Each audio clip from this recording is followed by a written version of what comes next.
लोगों ने पूछा है कि आप अपनी जर्नी शेयर कीजिए कि कैसे आपने जब 6 साल पहले यहाँ पे आए थे तो what was your journey from work visa to British passport. एक इंपॉर्टेंट स्टेप होता है कि आपको ऐसे दो बंदे चाहिए होते हैं बेसिकली जो आपको कंफर्म कर सकते। पैसा लगा भाई, बड़े लोग पूछते हैं यार पासपोर्ट ले लिया, आईएलआर ले लिया, 4-5 साल यहाँ पे बिता लिए तो पैसे भी बहुत लगते हैं भाई, ऐसा फ्री में नहीं कुछ भी होता है यहाँ पे।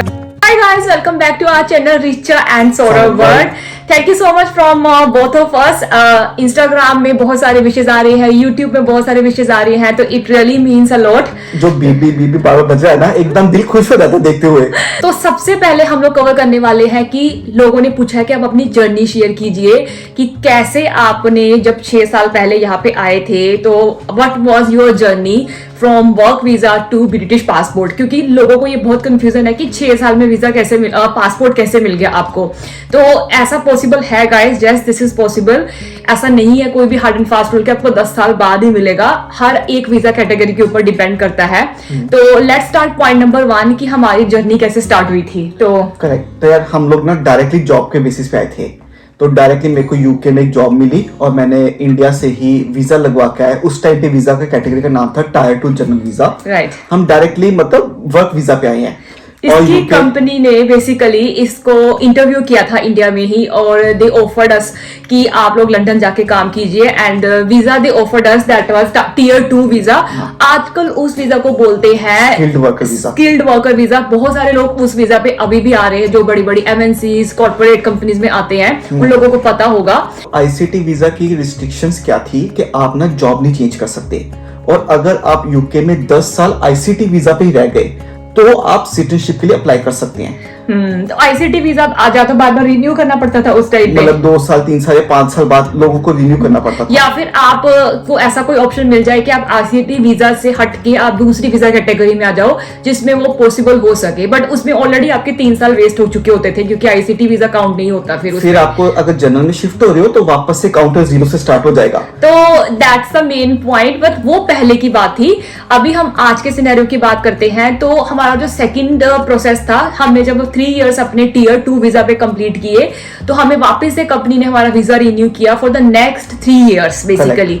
तो जैसे ही आपके टियर 2 वीजा में 5 इयर्स कंप्लीट होते हैं देन करेक्ट करो थोड़ा सा 4 इयर्स और 11th month exactly 30 days before 5 years आप आईएलआर को अप्लाई कर सकते हो। तो बेसिकली 4 इयर्स एंड 11 मंथ्स और 5 इयर्स आप कह सकते हो तो आप आईएलआर के लिए एलिजिबल हो, which is indefinite leave to remain. 5 years के बाद आप उस वीजा कैटेगरी के अंदर आईएलआर लेके आप आपके पास एक ना इनफाइनाइट वीजा आ जाता है जिसमें आप यूके में काम कर सकते हो। आप कोई भी तरह की मतलब अगर आपको काम करना है, आपको कुछ भी मतलब लोन वगैरह में अप्लाई करना है तो काफी हेल्प मिल जाती है उसमें। मतलब ये वीजा कैटेगरी में बेनिफिट पता क्या था कि आप 5 साल बाद आप जॉब चेंज कर सकते हो, आप उसी कंपनी के अंदर रिस्ट्रिक्शन होके नहीं बैठना पड़ेगा। हाँ, क्योंकि अगर आपके पास एक पर्टिकुलर वीजा है तो वो कंपनी के अंदर आप बाउंड होते हो, आप नहीं चेंज कर पाते हो उस टाइम पे, but ILR you give you the more benefits. जैसे कि मैंने भी 5 साल बाद अपनी जॉब चेंज की थी एग्जैक्टली जैसे मेरे पास आईएलआर आ गया था, we also change the job. हाँ, अब आता है 5 इयर्स कंप्लीट हो गए, आईएलआर मिल गया। अब जो थर्ड स्टेप होता है which is a British citizenship और अ ब्रिटिश पासपोर्ट। तो बड़े सारे लोग पूछ रहे थे कि 6 साल में कैसे मिल गया। तो गाइस इस थ्रू ऐसे मिला हमें वीजा, बेसिकली हमें पासपोर्ट कैसे मिला है, हम लोगों को जैसे ही हमारे फिर से मैं करेक्ट करती हूँ 5 इयर्स और 11 मंथ पूरे हो जाते हैं आपके यूके के अंदर, you are eligible for British citizenship और फॉर अ पासपोर्ट। वो भी कैटेगरी, वीजा कैटेगरी कौन सी है आपकी। Basic this is our 6 year whole journey. मैंने इसको बड़ा ही मतलब कि आपको अप टू पॉइंट बताया है, ज्यादा गोल गोल घुमाया नहीं क्योंकि लोग कंफ्यूज हो जाते हैं फिर। तो 5 साल आप अपने वर्क वीजा पे लीजिए, फिर आप आईएलआर लीजिए और 6th ईयर में आप अपने ब्रिटिश पासपोर्ट को अप्लाई कर सकते हो अगर आप प्रॉपर एक वर्क वीजा पे हो विच इज टियर 2 और स्किल वर्कर वीजा। तो ये थी हमारी जर्नी। एक अमृतसर जैसे शहर से हम लोग यहाँ पे आए लंदन में। तो ऑफकोर्स पहले हम मुंबई में थे, मुंबई से यहाँ पे हम सीधा डायरेक्टली लंदन आ चुके थे। तो हम लोग ना बड़े मतलब कि लोगों ने हमें पूछा कि आपने पासपोर्ट लेने का डिसीजन कैसे लिया, व्हाट वाज योर एक्सपीरियंस। तो वो भी एक छोटा सा आपके साथ शेयर कर देते हैं। हम लोग पहले पासपोर्ट लेने के लिए सोच रहे थे, हिचकिचा रहे थे दोनों ही कि इंडियन पासपोर्ट को सरेंडर करना पड़ेगा, लेकिन जब हमने देखे कि इसके बहुत सारे बेनिफिट्स थे travel wise and other reason से भी बहुत सारे बेनिफिट्स थे, तो वही हम लोग आपके साथ शेयर करने वाले हैं। तो फिर हमने सोचा कि लेट्स टेक दिस डिसीजन, तो go for the British passport. हाँ, जब भी आप ब्रिटिश पासपोर्ट की जो पूरी जर्नी आप कवर करते हो, लाइक डॉक्यूमेंटेशन हो गया, नेचुरलाइजेशन हो गया, then surrendering the Indian passport, taking the OCI, अगर आप इंडिया आगे विजिट करना चाहते हो, तो उसमें एक इंपॉर्टेंट स्टेप होता है कि आपको ऐसे 2 बंदे चाहिए होते हैं बेसिकली जो आपको कंफर्म कर सके। वो सौरभ आपको एक्सप्लेन करेगा। तो बेसिकली ना आपको 2 रेफरेंस चाहिए। 2 रेफरेंस कैसे चाहिए? जो आपको जानते हो लास्ट 2 इयर्स के लिए। Right. तो आपको वो उन लोगों को आपको ना वैलिडेशन करना होता है कि हाँ हम इनको जानते हैं। तो इनकी क्राइटेरिया क्या है? फर्स्ट क्राइटेरिया, एक बंदा होना चाहिए जो कि ब्रिटिश पासपोर्ट होल्डर होना चाहिए। वो मस्ट है कि कोई ब्रिटिश पासपोर्ट होल्डर ही आपको वो कंफर्मेशन दे सकता है कि भाई मैं इस बंदे को जानता हूं, ऐसे कोई और बंदा नहीं दे तो सकता। आप अपने ऑफिस में से किसी को बोल सकते हैं कि यार प्लीज मुझे रेफर कर दीजिए, मैं आपको रेफर करूंगा, तो आप प्लीज वैलिडेट कर दीजिएगा हाँ हम जानते हैं। सेकंड रेफरेंस होना चाहिए जो कि एक सीनियर पोजीशन पे है, Right. जैसे कि किसी कंपनी में मैनेजर हो या फिर NHS, मतलब कोई डॉक्टर नर्स कोई ऐसा हो, कोई स्कूल टीचर हो, कोई काउंसिल वाला हो, मतलब एक रेप्यूटेड जॉब में होना चाहिए और वो आपको कंफर्म करे कि yes we know this person for last 2 years. तो उसके लिए ब्रिटिश पासपोर्ट होना इंपॉर्टेंट है? नहीं होना। ओके। उसके लिए ब्रिटिश पासपोर्ट होना कंफर्म नहीं है। He should be a reputed job position, he or she, कोई भी हो सकता है, ठीक है। तो ये एक बहुत ही इंपॉर्टेंट स्टेप है। इसको भी एक्चुअली करने में ना हमें 1 महीना लग गया, क्योंकि हमें पहले काफी सारे बंदों से बात करनी पड़ी कि कोई हमारे लिए रेफरेंस कर सके। देन फाइनली हम लोगों को हमारे जो भी कॉन्टैक्ट के थ्रू बंदे मिले, तो उन्होंने हमें फिर रेफर किया। तो this is also one of the important step जो बहुत सारे लोगों को पता ही नहीं होता। इसके बीच में गाइस हम लोगों को ना कंपनी की ओर से बीच में ऑप्शंस भी आ रहे थे कि किसी दूसरी कंट्री ट्रांसफर होने के लिए, बट फिर हम लोगों ने वो जो ऑप्शन था वो आई थिंक रिजेक्ट कर दिया था। मेरे को बीच में साउथ अफ्रीका जाने का ऑप्शन आया, But- आराम से कभी एक बार USA का भी आया था। तो उसका रीजन यही था कि हमें लगा कि हम ऑलरेडी 3 ईयर और 4 इयर्स पूरे कर चुके हैं यूके के अंदर, तो लेट्स फिनिश 5 इयर्स एटलीस्ट और 6 इयर्स, ताकि फिर हमें एक अपना ब्रिटिश पासपोर्ट मिल सके और हम एटलीस्ट एक टेंशन से फ्री हो जाए कि बार बार वीजा लगवाने वाले चक्रों में। Correct. तो वो आपके ऊपर इंटायर डिसीजन होता है कि आप रहना चाहते हैं कि डिफरेंट कंट्रीज में अगर आपको ऑप्शन मिल रही है मूव करना चाहते हैं। अब हमारे पास जब ब्रिटिश पासपोर्ट आ चुका है तो इसके बहुत सारे बेनिफिट्स हैं जो हम अभी आप लोगों के साथ शेयर करेंगे कि इसके क्या क्या बेनिफिट्स हैं। बेनिफिट तो बहुत ही सिंपल सा है कि ट्रैवल रिस्ट्रिक्शंस हट जाते हैं। मोर देन 150 प्लस कंट्रीज के अंदर आपको वीजा फ्री ट्रैवल है, तो आपको बस फ्लाइट टिकट्स करवानी है और बस धमक जाना वहां पर। हाँ, और अगर क्या कहते हैं आपके पास ब्रिटिश पासपोर्ट आ चुका है तो आप किसी और कंट्री में जाके भी काम कर सकते हो, कोई रिस्ट्रिक्शन नहीं है आपके ऊपर, because you always have a passport. तो उसमें भी अगर आपकी कंपनी कभी अब इस लेवल पे कभी हमें आगे मूव करती है या पूछती है या ऑप्शन देती है, तो definitely we will love to travel और love to explore the new country. हम तो वैसे भी बहुत घुमक्कड़ है। हाँ, और स्पेशली सौरभ क्योंकि ये ऑफिस के काम से ट्रैवल करता है, मैं इतना नहीं करती हूँ, तो that was the main reason कि हमने सोचा कि अभी दिस इज द पॉइंट कि हम लोग इसको कन्वर्ट कर लेते हैं ताकि आगे कोई और कंट्री में जाने का ऑप्शन मिले, तो definitely would love to explore. Second point is कि यूके जो है इमिग्रेशन कंट्रोल में इन एंड आउट करने में बहुत आसानी रहती है, अलग से अदर पासपोर्ट की लंबी लंबी लाइनों में नहीं लगना पड़ेगा। इस इमिग्रेशन कंट्रोल है ना जो बहुत इजी हो जाएगा, हाँ, hassle basically free entry touch हो एंड ग्रो जाएगी। हो जाएगा। नेक्स्ट पॉइंट है पब्लिक फंड्स के बारे में। अगर आप ILR हो या फिर पासपोर्ट होल्डर हो, बेसिकली आपके पास ऑप्शन हो जाती है कि पब्लिक फंड को एक्सेस करने की। ये पब्लिक फंड किसके लिए हो सकते हैं? जैसे अगर कोई चाइल्ड हो गया है तो चाइल्ड बेनिफिट्स मिल सकते हैं, राइट, हाउसिंग बेनिफिट्स मिलते हैं, आपको कोई डिसेबिलिटी है, कोई जॉब रिलेटेड है कि आपकी लो इनकम लेवल हो, तो आपको काफी बेनिफिट्स होते हैं जो कि ILR और पासपोर्ट होल्डर दोनों को मिलते हैं। नेक्स्ट पॉइंट है जॉब अपॉर्चुनिटी के बारे में। अगर आपको स्पॉन्सर नहीं चाहिए होता ना, तो आपको जॉब्स मार्केट में बहुत ज्यादा इजीली अवेलेबल हो जाते हैं। Right. तो मेरे को अभी अब जॉब सर्च करना है, मेरे को बस उनको बोलना है I am a British citizen, तो मैं हर जॉब के लिए एलिजिबल हूँ। Even if you have ILR, आप सीधा बोल सकते हो कि आई हैव ILR, तो आप हर एक जॉब के लिए एलिजिबल हो, आपको कोई रोक टोक नहीं है। अदरवाइज आपकी वीजा स्टेटस के ऊपर बहुत डिपेंड करता है जॉब मार्केट में।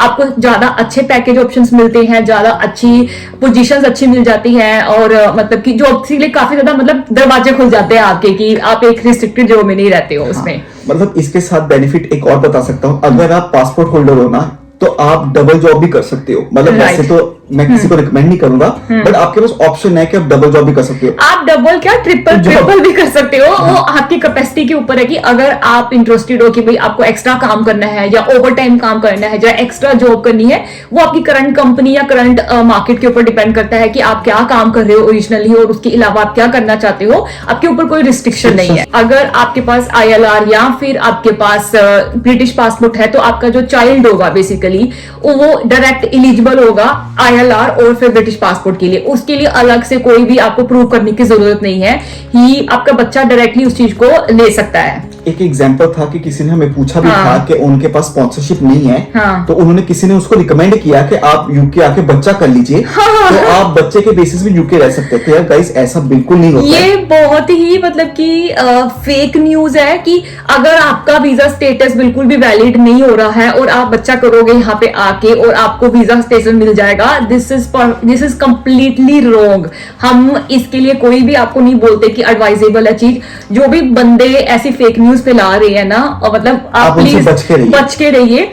ऐसा कुछ नहीं होता अनटिल और अनलेस आपका स्टेटस कैसा है उसके ऊपर आपके बच्चे का स्टेटस डिपेंड करता है, ना कि आपने यहाँ पे आके बच्चा कर लिया और उसके ऊपर आपका स्टेटस डिपेंड करेगा। ऐसा कभी नहीं होता। प्लीज किसी इमिग्रेशन कंसल्टेंट से कंसल्ट करिए ऐसी चीजों के लिए। प्रॉपर गवर्नमेंट की वेबसाइट पे जाइए, वहां पे चेक कीजिए। किसी की ऐसे मतलब सुनी सुनाई बातों पे मत आइए। आपको जो इंटरेस्ट रेट है, लेट्स सपोज आपको यूके में आके घर खरीदना है या फिर किसी तरह का भी लोन चाहिए या आपको इन्वेस्टमेंट करना चाहते हो, आपके जो इंटरेस्ट रेट है वो काफी हद तक आपको अच्छे मिलेंगे। अच्छे रेट्स मिलते हैं क्योंकि अब बैंक्स को यहाँ पे लगता है कि यार आप यूके पासपोर्ट हो ILR हो तो आप लॉन्ग टर्म यहाँ रहने वाले हो, तो उनको लगता है कि रिस्क कम है, इसलिए आपको बेटर रेट्स मिलते हैं। तो one of the best benefit ये भी है कि अब मैं पूरे वर्ल्ड में कहीं पे भी जाके काम कर सकता हूँ, मेरे ऊपर कोई लिमिटेशंस नहीं है, कोई रिस्ट्रिक्शंस नहीं है। हम चाहे तो इनफाइनाइट टाइम इंडिया भी वापस जाके काम कर सकते हैं अनटिल अनलेस कि अभी हमें अगर इंडिया में कोई अच्छी अपॉर्चुनिटी मिले। ILR होता ना तो I can only go for 2 years।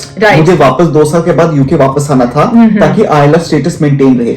अब पासपोर्ट ले लिया तो अब मेरे ऊपर कोई रिस्ट्रिक्शंस नहीं, I can go anywhere and stay as long as कि मुझे उस कंट्री का वीजा अलाउ करे। ओके, तो अब है वीडियो का लास्ट पार्ट कि कितना पैसा लगा भाई। बड़े लोग पूछते हैं यार पासपोर्ट ले लिया, ILR ले लिया, 4-5 साल यहाँ पे बिता लिए, तो पैसे भी बहुत लगते हैं भाई। ऐसा फ्री में नहीं कुछ भी होता है यहाँ पे काम। एवरी स्टेप में आपको पाउंड्स देने पड़ते हैं, खर्चा करना पड़ता है। तो you should be prepared with lots of, कहते हो ना, स्पेंडिंग। ऐसा हो जाता है, बहुत महंगा है। हाँ, पैसे लग जाते हैं या कितना खर्चा हो जाता है, ये हमारी खुद के एक्सपीरियंस पे है। देखो, हर हो सकता है कुछ साल पहले जो है वो अमाउंट कुछ और हो, आज के बाद कोई हमारी वीडियो देखे कुछ साल बाद उसमें अमाउंट कुछ और हो, और अभी करंटली जो चल रही है हो सकता है वो भी चेंज होती जाती है ना। तो प्लीज हम अप्रोक्सीमेट आपको बताएंगे, हर चीज पे अप्रोक्सीमेट अमाउंट होगी, कोई हार्ड एंड फास्ट रूल नहीं है कि। तो यार हम बात करते हैं फर्स्ट ईयर से, जब हम इंडिया से यूके आने वाले थे, क्या हुआ था कि मेरी कंपनी ने मेरी फीस और वीजा जो कि डिपेंडेंट है रिचा, उसकी फीस भी कंपनी ने भरी थी और हमें 3 साल का वीजा दिया था। तो वो हमारे लिए बेनिफिशियल पॉइंट था कि हमें कोई फीस नहीं देनी पड़ी थी उस टाइम पे। हाँ, बट अगर मैं एक रफली आइडिया बताऊं तो 1500 पाउंड के आसपास एक बंदे की फीस लगती है। तो अगर आप 2 जने आ रहे हो तो आप 3000 पाउंड अप्रोक्सीमेट ले लीजिए। वो आपकी जो है स्किल्ड वर्कर वीजा की फीस होगी, या फिर जो पहले उसको टियर 2 बोलते थे, तो that was the initial cost of जब हमने स्टार्ट किया था। ठीक है, जब वो 3 साल कंप्लीट हो जाते हैं तो वापस से आपको वीजा जो है रिन्यू करना पड़ता है। उसकी कॉस्ट भी हमें हमारी कंपनी ने पे की थी। फीस एग्जैक्टली लगभग सेम ही है, उसमें कोई फर्क नहीं है। हाँ। तो आपको पहले 5 साल तक तो हमारी कोई फीस नहीं लगी, उसके बाद क्योंकि उसका रीजन था कि कंपनी ने पे किया। अगर आपकी कंपनी नहीं पे करी है तो ऑफ कोर्स 3 इयर्स के बाद आपको फिर से वही फीस रिपीट करनी पड़ेगी।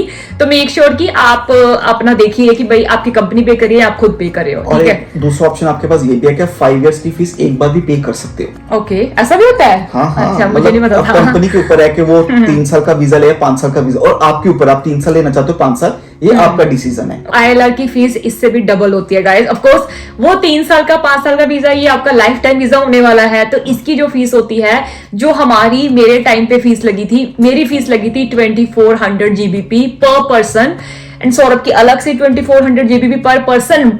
बस ये फीस नहीं है, इसके अलावा भी बहुत सारी फीस है जो लगी थी हम लोगों को। साथ में एक ये तो होती है एप्लीकेशन फीस, प्लस उसके ऊपर जो होती है एडमिन टाइप की कोई फीस होती है। बायोमेट्रिक हमें फिंगरप्रिंट्स करवाने जाने था तो वीजा सेंटर में, तो उनकी 250 फीस लगी थी पर पर्सन एक्स्ट्रा से। तो आप ले लो 24 + 250, ये हो गई एक पर्सन की फीस। उसके अलावा हम लोगों को जो हमारा डॉक्यूमेंटेशन प्रोसेस था वो सब जो करवाना था उसके लिए हमें लॉयर अपॉइंट करना पड़ा था, क्योंकि हमारे पास टाइम बहुत कम रह चुका था। उस टाइम पे सिचुएशंस कुछ ऐसे थे।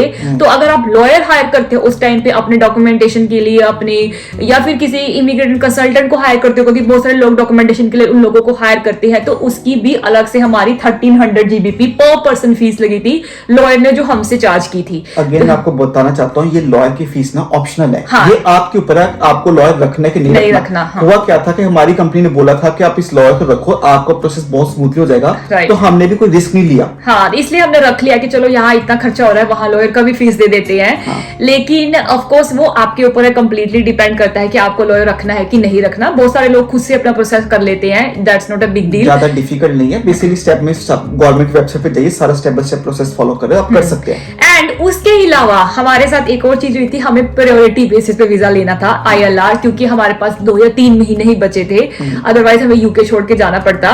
तो उस सिचुएशन में हमने प्रायोरिटी के ऊपर जब वीजा लिया था तो हमारी कुछ और एक्स्ट्रा फीस लगी थी। 900 पर पर्सन एक्स्ट्रा लगा था। तो जी। बेसिकली अगर मैं सच्ची बताऊं ना, 2500 तो visa fees plus 1000 pound priority fees और लॉयर की फीस 1300। तो हमने इतना पर पर्सन पे किया। 4,000 to 5,000 पाउंड हमारा पर पर्सन लग चुका था उस टाइम पे 5 इयर्स के बाद, क्योंकि सारा कुछ बहुत जल्दी जल्दी में हुआ था।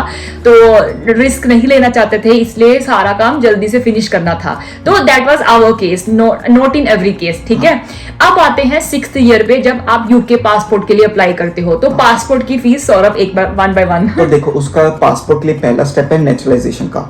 तो नेचुरलाइजेशन एप्लीकेशन फॉर्म की फीस है वो 1330 पर पर्सन है।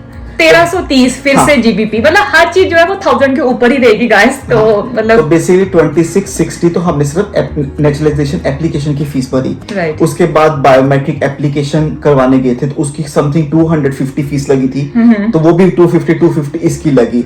उसके बाद जो नेक्स्ट स्टेप है सिटीजनशिप सेरेमनी, उसमें कोई फीस नहीं लगी, वो फीस बिल्कुल जीरो थी। That's was a surprise factor for वो अस। क्यों था कि काउंसिल जहां पर आप रहते हो, जैसे कि हम हैरो में रहते थे तो हैरो काउंसिल की तरफ से वो फीस 0 थी। उसमें भी ऑप्शन थी कि अच्छा। अगर आपको प्राइवेटली आना है हाँ। तो you can pay 100 pound each person. अगर आपको ग्रुप वाली ही करनी है सिटीजनशिप सेरेमनी तो वो आपके Free लिए है। फ्री थी। उसके बाद होता है पासपोर्ट प्रिंटिंग का काम, कि पासपोर्ट आपके घर पे आएगा प्रिंट होके, उसकी भी अलग से 75 GBP फीस लगती है। करेक्ट, 75 GBP पर पर्सन और कुरियर चार्जेस लगा के कुछ 80 पाउंड पर पर्सन। आप लोगों को हमने बताया हमारी जर्नी के बारे में, बेनिफिट्स के बारे में एंड द और लास्ट फीस के बारे में। तो आई होप आप लोगों को काफी सारी इंफॉर्मेशन मिल चुकी होगी। Correct. तो वंस अगेन आप लोगों को मिलते हैं हमारी नेक्स्ट वीडियो में। तो बाय बाय एंड बने रहिए हमारे साथ।